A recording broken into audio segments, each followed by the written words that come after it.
નમસ્કાર દર્શક મિત્રો, હું છું દર્શિની દોશી અને આપ જોઈ રહ્યા છો CV24।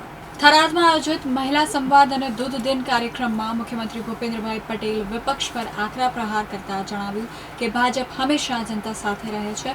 મહિલા સુરક્ષા પર તેમણે કડક વલણ અપનાવ્યું હતું। ચૂંટણી જીતવા આહવાન કરતા તેમણે પૂર, નહેરના ક્ષાર અને જિલ્લાના તળાવો ભરવાની યોજનાઓ અંગે ખાતરી આપી તંત્રને કાર્યક્ષમ બનવા સૂચના આપી।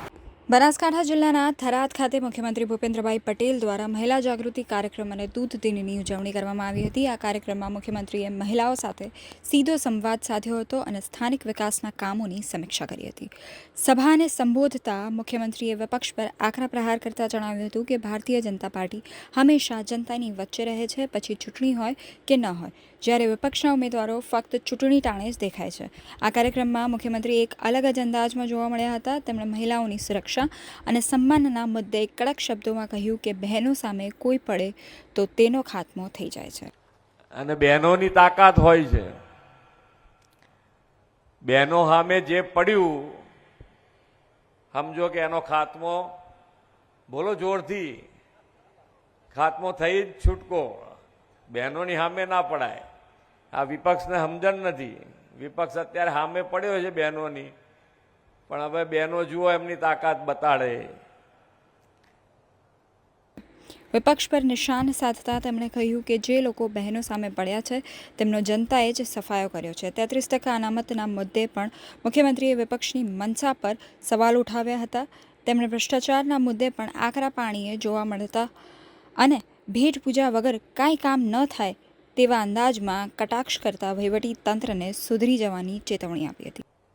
સાથે સાથે મને એવી પણ એક ફરિયાદ મળી છે કે ભાઈ નહેરમાં શંકરભાઈ જોડે જ્યારે બેઠા હોય ત્યારે પાછી વાત થઈ જાય। શંકરભાઈ જેવું નેતૃત્વ મળ્યું હોય એટલે બધાને આનંદ કરવાનો કે નાની નાની બેઠકમાં ગાડીમાં બેઠા હોય તો એમનું એક કામ તો પૂરું કરાવડાવી દે કે ભાઈ આ નહેરમાં જે પાણી જાય છે એના કારણે ખારાશ ક્યાંક ક્યાંક અદ્ધર આવી છે। તો મેં કીધું કે એના માટેનું સોલ્યુશન શું હોય?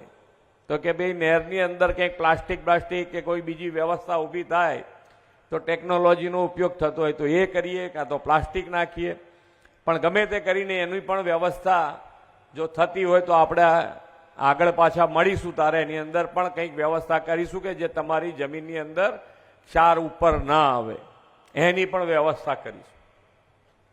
સ્થાનિક સ્વરાજ્યની ચૂંટણી નજીક હોવાથી વાવ અને થરાદ વિસ્તારની જિલ્લા પંચાયત, તાલુકા પંચાયત તથા નગરપાલિકાની ચૂંટણીમાં ભાજપના વિજયનો દાવો કર્યો હતો। મુખ્યમંત્રીએ જમીની સ્તરે પૂરની સમસ્યા અને નહેરોના પાણીથી ખેતીના જમીનમાં થતા ક્ષારના પ્રશ્ન પર પણ ચર્ચા કરી હતી। તેમણે ખાતરી આપી હતી કે નહેરના પાણીથી થતા ક્ષારના નિકાલ માટે સરકાર આવનારા સમયમાં ચોક્કસ કોઈ આયોજન કરશે। સાથે જ તેમણે જિલ્લાના તમામ તળાવો ભરાય તેવી યોજનાઓ અમલમાં મૂકવામાં આવી હોવાનું જણાવ્યું હતું। આજે આખા દેશમાં ગુજરાત નાણાકીય વ્યવસ્થાપનમાં નંબર 1 પોઝિશન ઉપર છે। માન્ય વડાપ્રધાનશ્રીએ જે રીતે ગ્રોથ કર્યો છે, આજે ગ્રોથ એન્જિન બન્યું છે, ગુજરાત દેશનું ગ્રોથ એન્જિન બન્યું છે, ત્યારે આપણે પણ આપણો સાથ અને સહકાર, જે તમે વિશ્વાસ મૂક્યો, માન્ય વડાપ્રધાનશ્રીમાં વિશ્વાસ મૂક્યો, કમળમાં વિશ્વાસ મૂક્યો, જે જન સમર્થન તમે આપ્યું છે અને એ જન સમર્થન વિકાસમાં પરિવર્તિત કરીને તમને પાછું આપ્યું છે।